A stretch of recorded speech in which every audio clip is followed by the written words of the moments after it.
প্রথমত বলি যে এই ফেব্রুয়ারি মাসটা মূলত আমি চেয়ে থাকি, পুরো বছরের মধ্যে চেয়ে থাকি যে কখন ফেব্রুয়ারি মাসটা আসবে। যদিও এবার বিভিন্ন রাজনৈতিক প্রেক্ষাপট বা বিভিন্ন কারণে একটু দেরিতেই শুরু হয়েছে। তারপর আমি এসেছি কুষ্টিয়া থেকে। তো পাঠক সমাবেশের বই পড়া হয় আমার খুব।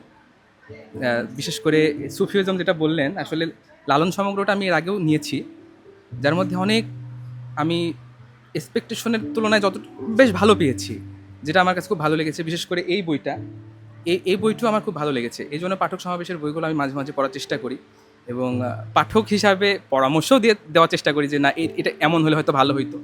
জানি না ভালো মন্দ যতটুকু, কিন্তু আমার কাছে যেটা ভালো মনে হয়েছে সেটা আমি বলার চেষ্টা করি। তো এই কারণে পাঠক সমাবেশের লেখার নতুন নতুন বইয়ের দিকে আমি অপেক্ষায় থাকি। যেমন আমি মাত্রই বললাম যে কাজী নজরুলের নিয়ে যদি কোনো লেখা বের হয়, তাহলে আমার দিক থেকে খুব ভালো লাগবে। তো এরকম ব্যতিক্রমী একটা স্টল আমার চোখে পড়ছে।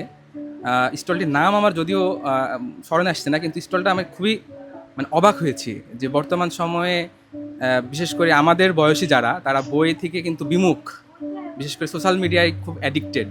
তো সেটাই ফুটিয়ে তোলা হয়েছে যে বই বিধ্বস্ততার দিকে চলে যাচ্ছে, ধ্বংসের দিকে চলে যাচ্ছে, সোশ্যাল মিডিয়া কিভাবে আমাদের আকৃষ্ট করছে।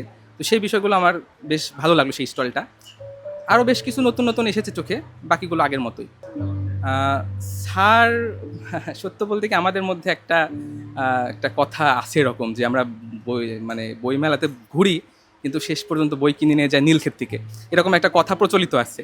তো কথাটুকু কেন জানি না সত্য হয়তো, কারণ খুব ছাড় পাচ্ছি না, দাম বেশ ভালো মানের।